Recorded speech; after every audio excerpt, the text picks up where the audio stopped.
രീതിയിൽ പെരുമാറിയേ പറ്റൂ എന്നുള്ളത് നമ്മൾ അറിയാതെ നമ്മുടെ മനസ്സിൽ കിടക്കുകയാണ്. അപ്പോൾ നമ്മൾ കുറച്ച് എന്തെങ്കിലും ഇപ്പം ഇപ്പോഴൊക്കെ എന്ന് വെച്ച് കഴിഞ്ഞാൽ എനിക്ക് ഒന്നാമത്തെ കാര്യം ലൈഫിൽ അഭിനയിക്കാൻ ഒട്ടും അറിയാത്തത് കൊണ്ട് ചില കുറേ കൂടുതൽ ഇറിറ്റേഷൻ ഒക്കെ വരുമ്പോൾ കുറച്ചങ്ങ് പ്രകടിപ്പിച്ച് പോകും അറിയാതെ. പക്ഷെ ഇത് വെച്ച് കഴിയുമ്പോൾ ഞാൻ ഓർക്കും, എൻ്റെ അമ്മയും എൻ്റെ വീട്ടിലുള്ളവരും എല്ലാം ഓർക്കും, അയ്യോ ഇവരാരെങ്കിലും അവരോട് പറയൂ. പിന്നത്തെ കുറ്റബോധം മുഴുവൻ അതാണ്. പിന്നെ അവരെ ഒന്ന് ഇങ്ങനെ പാച്ചപ്പ് ചെയ്തെടുക്കും. പക്ഷെ ഞാൻ അങ്ങനെ പറഞ്ഞല്ല കേട്ടോ, ഇങ്ങനെയല്ല കേട്ടോ. പക്ഷെ നമ്മുടെ കുടുംബാന്തരീക്ഷം തന്നെയാണ് നമ്മളുടെ പല മാറ്റങ്ങൾക്കും കാര്യം. തീർച്ചയായിട്ടും ഈ കൽപ്പന ചേച്ചി രഞ്ജിനി ചേച്ചിയായിട്ട് എനിക്ക് നല്ല അടുപ്പമുണ്ട്. നല്ല ചേച്ചിനെ ഞാൻ ആദ്യമായിട്ട് ഇങ്ങനെ മീറ്റ് ചെയ്യണത്. പക്ഷെ ഒരുപാട് ഷോസും കാര്യങ്ങളൊക്കെ ആയിട്ട് കൽപ്പന ചേച്ചിയുടെ ഒക്കെ ഒരുപാട് ചെയ്തിട്ടുള്ളതുകൊണ്ട് എപ്പോഴും ഇങ്ങനെ വിശേഷങ്ങളും കാര്യങ്ങളും അപ്പോഴൊക്കെ ചേച്ചിയാണ് ഞങ്ങളുടെ ഇടയിൽ. എപ്പോഴും അതിനിടയിൽ ഉർവശി എന്നുള്ള പേര് പറയാതെ പോവേയില്ല, എപ്പോഴും ഇങ്ങനെ പറയും. ഈയിടെയും കൂടെ രഞ്ജിനി ചേച്ചിനെ ഞാനൊരു ഇന്റർവ്യൂ കൂടെ ചെയ്തിരുന്നു. അപ്പൊ ഈ നിങ്ങളെല്ലാവരും എന്ന് പറയുമ്പോഴും നിങ്ങൾക്ക് എല്ലാവർക്കും ഒരു വല്ലാത്തൊരു ചാമുണ്ട് ചേച്ചി. നിങ്ങൾ 3 പേരിലും നമ്മളെ എല്ലാവരും ഇപ്പോഴും ആ ഇഷ്ടം വെക്കുന്നതിൽ ഒരു വല്ലാത്തൊരു മാജിക് പവറാണ്. ഞാൻ എന്നെ എപ്പോഴും ആലോചിക്കും, നിങ്ങളുടെ ബ്ലഡ് എടുത്ത് വേറൊരാൾക്ക് കൊടുത്താലും ഇതിങ്ങനെ തന്നെ കിട്ടും. നിങ്ങൾ എല്ലാവർക്കും ഇതേപോലെ ചിരിച്ച മുഖത്തോടെ ഇരിക്കാനും മറ്റുള്ളവരെ ചിരിപ്പിക്കാന്നൊക്കെ പറയുന്നത് ഒട്ടും തന്നെ ഈസി ആയിട്ടുള്ള ഒരു കാര്യമല്ല. പക്ഷെ നിങ്ങൾ എത്ര ഈസി ആയിട്ടാണ് മറ്റുള്ളവരെ ചിരിപ്പിച്ചുകൊണ്ടിരിക്കുന്നത്. അതൊക്കെ ആ ഒരു some magic power runs in the blood എന്നൊക്കെ പറയുന്നത്. അത് എൻ്റെ അമ്മ തന്നെയാണ് അതിന്റെ കാരണം. അച്ഛനും വളരെ സരസനായിരുന്നു, കലാകാരനായിരുന്നു. രണ്ടുപേരും ആർട്ടിസ്റ്റ് അല്ലേ. അറിയാം. അപ്പൊ അത് തന്നെയാണ് ബേസ്. പക്ഷെ അമ്മ എപ്പോഴും ചിരിക്കാനും ചിരിപ്പിക്കാനും ഇഷ്ടമുള്ള ആളായിരുന്നു. ഇപ്പോഴും അത് തന്നെയാണ്. നമ്മളൊക്കെ ഇങ്ങനെ എല്ലാവരും കൂടി ഇരുന്ന് ഗൗരവത്തിൽ സംസാരിക്കുന്നത് എൻ്റെ അമ്മയ്ക്ക് ഇഷ്ടമല്ല. എന്തെങ്കിലും കുറച്ച് ഭയങ്കര ഗൗരവമുള്ള ഈ കരച്ചിൽ പടങ്ങളൊന്നും എൻ്റെ അമ്മ കാണത്തില്ല. മക്കളെ മാറ്റത്, ആ ചാനൽ മാറ്റുക, അല്ലെങ്കിലേ ഉണ്ട് നമുക്ക് പ്രശ്നങ്ങൾ. ഇത് കരഞ്ഞുകൊണ്ടിരിക്കാൻ വയ്യ. ഉള്ളൊഴുക്ക് കണ്ടിട്ടില്ല എൻ്റെ അമ്മ, കളിച്ചേച്ചി കണ്ടിട്ടില്ല, എൻ്റെ വീട്ടിൽ ആരും കണ്ടിട്ടില്ല. അങ്ങനെയുള്ള എൻ്റെ സിനിമകളും കാണത്തില്ല. അങ്ങനത്തെ ഒരു പ്രശ്നമുണ്ട്. അപ്പൊ അമ്മയ്ക്ക് റെസ്ലിംഗ് കാണത്തില്ല എൻ്റെ അമ്മ.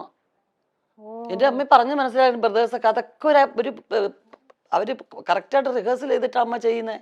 അതൊന്നും അവർക്ക് അങ്ങനെ നോവത്തൊന്നുമില്ല. അതെല്ലാം അവർ പ്രാക്ടീസ് ചെയ്യണത്. വേണ്ട മനുഷ്യൻ കൂടെ അടിച്ച് ചാവുന്നത് കാണാൻ വയ്യ. അവൻ നെറ്റിന്റെ മുകളിൽ കയറി താഴെ അവൻ്റെ നെഞ്ചത്തോട്ട് ചാടുന്നു. വേണ്ട, എനിക്ക് കാണുകയോ വേണ്ട എന്ന് പറയും. അപ്പൊ അത്രയും ഒരു പോസിറ്റീവ് അറ്റ്മോസ്ഫിയർ ഇഷ്ടപ്പെടുന്ന ഒരാളാണ് എൻ്റെ അമ്മ. ഇതൊക്കെ ആക്ടിങ് ആണെന്ന് അറിയുന്ന ഒരാള്, ഒരു ആക്ടറും കൂടിയാണ്. എന്നിട്ടും ഇങ്ങനെ അല്ലേ? ചേച്ചിക്ക് അപ്പൊ ഇതിനോടുള്ള ചേച്ചിയുടെ കാഴ്ചപ്പാട് എങ്ങനെയാ? തീർച്ചയായിട്ടും അതൊരു പരിധി വരെയും കറക്റ്റാണ്. പക്ഷെ എനിക്കൊക്കെ എന്ന് വെച്ച് കഴിഞ്ഞാൽ ഒരുപാടങ്ങ് അഭിനയിക്കാൻ പറ്റത്തില്ല. അപ്പൊ എന്ത് ചെയ്യും, നമ്മള് കണ്ടിട്ടുള്ള ഏറ്റവും പരിധി ഒട്ടും ഗൗരവമില്ലാത്തങ്ങ് സംസാരിച്ചേക്കുക. നമുക്ക് ഫീൽ ചെയ്യുന്നതോ അല്ലെങ്കിൽ ഒട്ടും ഇത് കാര്യമായിട്ടുള്ള രീതിയിലുള്ള സംസാരം എല്ലാം തോന്നിക്കഴിഞ്ഞാൽ പരസ്പര ബന്ധമില്ലാതെ ഞാൻ വേറെ കാര്യങ്ങളൊക്കെ സംസാരിക്കും.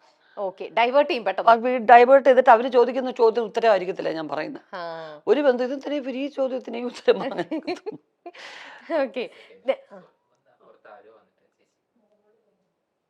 വന്നിട്ടുണ്ടോ? മക്കളെ ഓടിവടാ, അമ്മയുടെ കുഞ്ഞാണ്ടാ. മക്കളെ രമ്യ ചേച്ചി അറിഞ്ഞു വിട്.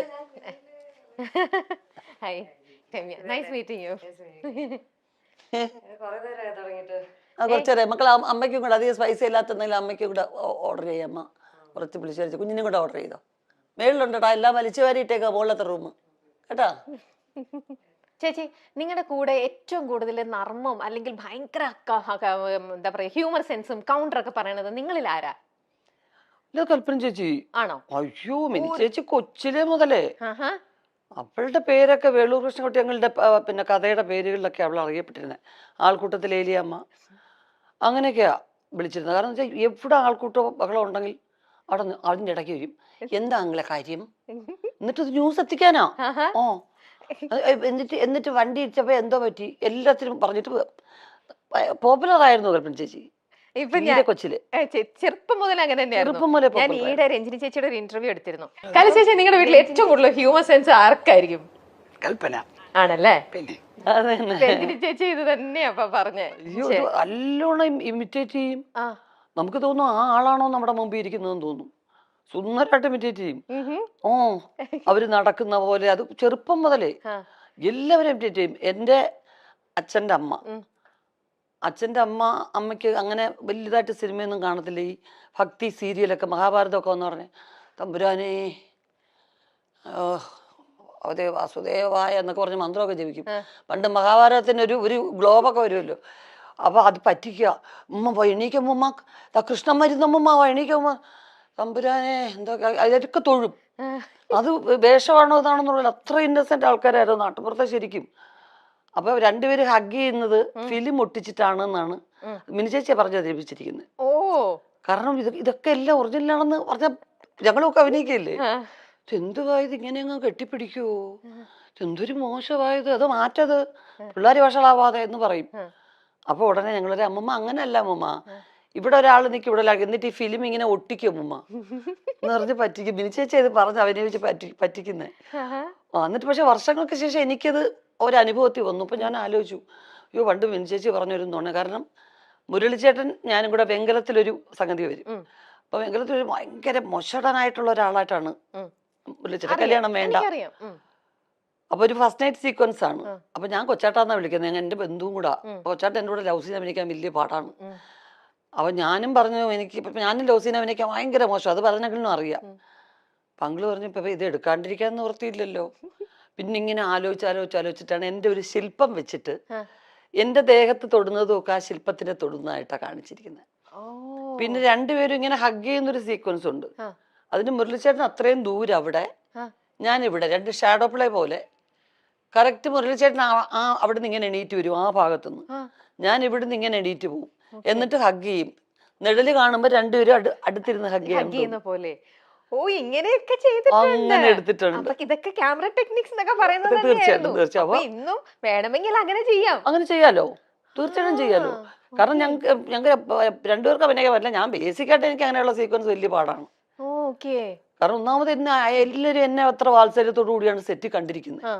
എന്നെ ആരും ഉർവശി എന്ന് വിളിക്കുന്ന ഈ ജനറേഷനിലുള്ളവരേ ഉള്ളൂ. അന്നെല്ലാം പൊടിമോളേന്നാണ് വിളിച്ചിരുന്നത്.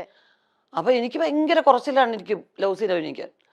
അപ്പം ബെർലിച്ചേട്ടായിട്ട് പറഞ്ഞ ഈ കൊച്ചിന്റെ കൂടെ ചെയ്യാനേ പറ്റത്തില്ല, നടക്കത്തെ അത് നമുക്ക് വേറെ എന്തെങ്കിലും ചെയ്താൽ മതി, പറ്റത്തില്ല എന്ന് പറഞ്ഞു. അപ്പം അങ്ങനെയൊക്കെ പറ്റിക്കും. എന്നിട്ട് അമ്മൂമ്മയെ പോലും പറ്റിയിട്ട് അമ്മൂമ്മയ്ക്ക് സിൽക്ക് സ്മിത എന്നാ പേരിട്ടിരുന്നത്. കാരണം നല്ല ഷേപ്പാണ്, നല്ല കൊച്ചു രൂപം, ഇത്രേ ഉള്ളൂ. എൻ്റെ അച്ഛൻ 6 അടി 3 ഇഞ്ച് ഹൈറ്റാ, അമ്മൂമ്മ ഇത്രേ ഉള്ളൂ, കൊച്ചാണ്. പക്ഷെ ബ്ലൗസും ഇങ്ങനെ മുണ്ടും മാത്രമല്ലേ ഉടുക്കുള്ളൂ. അപ്പൊ ഇടയ്ക്കിടയ്ക്ക് വയറ്റിലൊക്കെ പോയി തട്ട് സിൽക്ക് സ്മിത വയറെന്ന് പറയും. ആരാ സിൽക്ക് സ്മിത, എൻ്റെ അമ്മയ്ക്ക് അറിയത്തില്ല. അവസാനം വരെ ചോദിക്കുമായിരുന്നു, ഇത് ആരാ ഈ സിൽക്ക് സ്മിത എന്ന് ചോദിക്കുമായിരുന്നു. അപ്പൊ എപ്പോഴും ഒരു ചിരിക്കുന്ന അന്തരീക്ഷം മിനി ചേച്ചി ഉള്ളിടത്തുണ്ട്. അത് ചേച്ചിയുടെ പ്രസൻസ് വരുമ്പോ, അത് ഇപ്പം നമുക്ക് അറിയുന്ന കാര്യമാണ്, ചേച്ചി പ്രസൻസ് വരുമ്പോ വല്ലാത്തൊരു പോസിറ്റിവിറ്റിയും ഒരു വൈബും ഫുൾ ചിരിയും മേളവും. എത്ര വിഷമവും എത്ര ടെൻഷനും നമുക്കുണ്ടെങ്കിൽ അതെല്ലാം നമ്മൾ മറന്നു പോകും. അതൊക്കെ ശരിക്കും ഒരു ദൈവത്തിന്റെ ഒരു അനുഗ്രഹം തന്നെയാണ്. നമുക്ക് ആ ഒരു പോസിറ്റിവിറ്റി മറ്റുള്ളവർക്ക് സ്പ്രെഡ് ചെയ്യാൻ പറ്റും. കുടുംബത്തിൽ നമുക്കൊരു സ്വാതന്ത്ര്യം ഉണ്ടാവുക, കുടുംബത്തിൽ രസകരമായിട്ടുള്ള കാര്യങ്ങൾ നമ്മുടെ കുടുംബത്തിൽ നടക്കുക എന്ന് പറയുന്നത് അതൊരു വലിയ കാര്യം. ചേച്ചി, ഇന്ന് നമ്മുടെ മൈൽ സ്റ്റോണിൽ ഇന്ന് രാവിലെ ഇന്റർവ്യൂ ചെയ്ത മനോജ് ചേട്ടന്റെ ഒരു ഇന്റർവ്യൂ ഉണ്ടായിരുന്നു. അതിനകത്ത് ചേട്ടൻ പറഞ്ഞിട്ടുണ്ട് മോൾക്ക് അഭിനയത്തിലേക്ക് വരാനായിട്ട് ഭയങ്കര ഇൻട്രസ്റ്റ് ആണ്. അപ്പൊ അത് വേണ്ടിയിട്ട് ഞാൻ അവൾക്ക് വേണ്ടിയിട്ട് വനിതയിൽ വിളിച്ചിട്ടൊരു ഫോട്ടോ ഷൂട്ട് ഞാൻ അറേഞ്ച് ചെയ്ത് കൊടുത്തു എന്നൊക്കെ പറഞ്ഞ്. ഇപ്പോ നമ്മുടെ ഈ വിമർശകരും ഒരുപാടുണ്ടല്ലോ. നമ്മുടെ ഇന്നത്തെ നിങ്ങൾ എന്ത് അനങ്ങിയാലും മിണ്ടാതിരുന്നാലും എന്തിനും എല്ലാത്തിനും വിമർശിക്കുന്ന സമൂഹവും ഉണ്ട് നമ്മുടെ കൂടെ. ഇപ്പൊ പറയുന്ന എല്ലാവരും യൂഷ്വലി യൂസ് ചെയ്യുന്ന ഒരു വേർഡാണ് നെപ്പോക്കിഡ്സം എന്ന് പറയുന്നത്. അച്ഛന്മാര് ഫീൽഡിൽ നിൽക്കുമ്പോൾ മക്കൾ അതിനകത്ത് സ്വാഭാവികമായിട്ട് വരും. എന്താ ഡോക്ടേഴ്സിന്റെ മക്കളും ഡോക്ടേഴ്സ് ആവുന്നുണ്ട്, ടീച്ചേഴ്സിന്റെ മക്കൾ ടീച്ചർ ആവുന്നുണ്ട്. പക്ഷെ സിനിമയിൽ ഇപ്പൊ നമ്മൾ കൂടുതലായിട്ടും സിനിമയിലുള്ളവരുടെ ഒക്കെ മക്കള് ഇതിലിപ്പോ സജീവമായിട്ട് ഇപ്പൊ ഒരുപാട് പേരെ നമുക്ക് എണ്ണത്തിൽ ഉണ്ട്. അതുകൊണ്ട് തന്നെ സോക്കോൾഡ് ഇപ്പൊ എല്ലാവരും പറഞ്ഞത് നെപ്പോക്കിഡ് എന്ന് പറഞ്ഞിട്ട് നെപ്പോക്കിഡ്സ് എന്നുള്ള ഇതിലേക്ക് വരുന്നു. ചേച്ചിക്കും ഇപ്പം നിങ്ങളുടെയും മകള് ഇതിലേക്ക് വരികയാണെന്നുണ്ടെങ്കിൽ ഇത്തരത്തിലുള്ള വിമർശനം മറ്റേ സൈഡിൽ നിൽക്കുകയും ചെയ്യുമ്പോൾ ചേച്ചി ഇതിനെ എങ്ങനെ കാണുന്നത്? എനിക്ക് അവളെ കൊച്ചിലെ മുതലേ ഒരു ഫോട്ടോയ്ക്ക് പോലും നിർത്തുന്ന ഇഷ്ടം ഉണ്ടായിരുന്നില്ല. ഞാൻ മാത്രമേ ഉള്ളൂ വീട്ടിൽ അങ്ങനെ. വേണ്ട, അവള് പഠിക്കണം, എനിക്ക് പഠിക്കണമെന്ന് വലിയ ആഗ്രഹമായിരുന്നു. അപ്പൊ അവള് പഠിക്കാൻ നല്ല മിടുക്കിയായിരുന്നു. അപ്പോൾ അത് +2 ഒക്കെ കഴിഞ്ഞ് 85% മാർക്ക് ഒക്കെ എടുത്ത് പഠിച്ചു കഴിഞ്ഞ് അവള് ബാംഗ്ലൂർ ഹോസ്റ്റലിൽ ചേർന്നാണ് കോഴ്സ് പാസ്സാവുകയൊക്കെ ചെയ്തത്. അപ്പൊ ഞാൻ പറഞ്ഞു, ജോലി നിന്റെ പഠിത്തത്തിനുള്ളൊരു ജോലി നീ ചെയ്ത് ആ ശമ്പളം പറ്റി അതിനകത്തുനിന്ന് സ്വന്തം ചെലവിൽ കാര്യങ്ങളൊക്കെ നടത്തി പൈസയുടെ വില അറിയണം. അല്ലെങ്കിൽ ഒരു സെലിബ്രിറ്റി കുട്ടിയായിട്ട് മാത്രം വളർന്നാൽ ശരിയല്ലല്ലോ. പക്ഷെ അവൾ അക്ഷരം പ്രതി അനുസരിച്ചു. പിന്നെ ഡബ് സ്മാഷും അതും ഇതും ഒക്കെ എല്ലാം ശിവൻചേട്ടനാണ് പ്രോത്സാഹിപ്പിക്കുന്നത്. എപ്പോഴും കൂടുതൽ ഇത് അതെന്താ നിനക്ക് അങ്ങനെ, ഓക്കെ ഇങ്ങോട്ടാണ് വരാൻ ഇഷ്ടമെന്ന് പറഞ്ഞാൽ അപ്പം എല്ലാ കാര്യങ്ങളും കമ്മ്യൂണിക്കേറ്റ് ചെയ്യുന്ന കൂടെ അവിടെ. ഓക്കെ. ചാച്ചാ ഞാൻ ഒരെണ്ണം അയച്ചിട്ടുണ്ട്, എന്നാ ഒന്ന് കാണണേ, എന്നിട്ട് അമ്മയെ ഒന്ന് കാണിച്ച് നോക്ക് എന്ന് പറയും. ഓക്കെ. അപ്പൊ ഞാനിത് വലിയ ശ്രദ്ധിക്കുന്നതായിട്ട് ഭാവിക്കത്തൊന്നുമില്ലായിരുന്നു. പക്ഷെ അവള് ഹ്യൂമർ നല്ലോണം ചെയ്യും.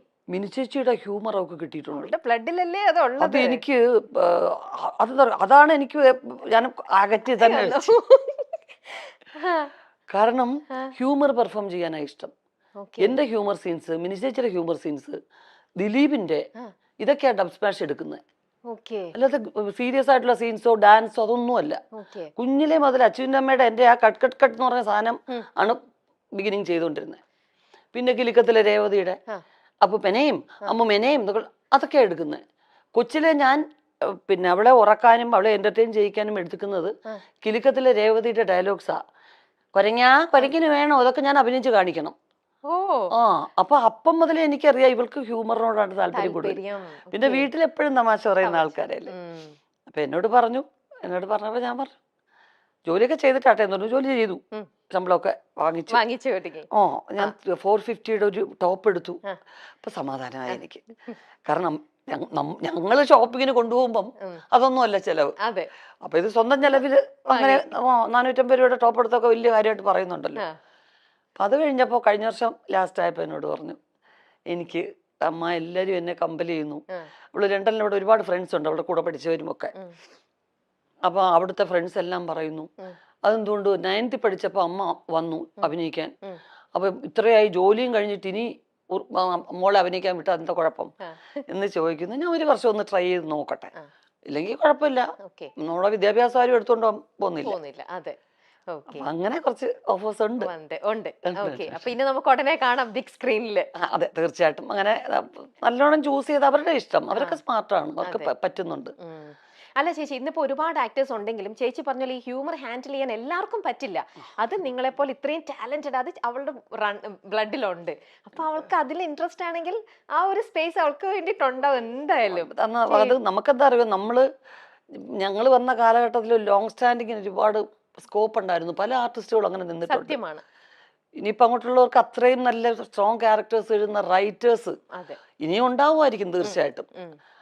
അപ്പം അങ്ങനെ ഉണ്ടാവണം, നല്ല ക്യാരക്ടേഴ്സ് ഉണ്ടാവണം.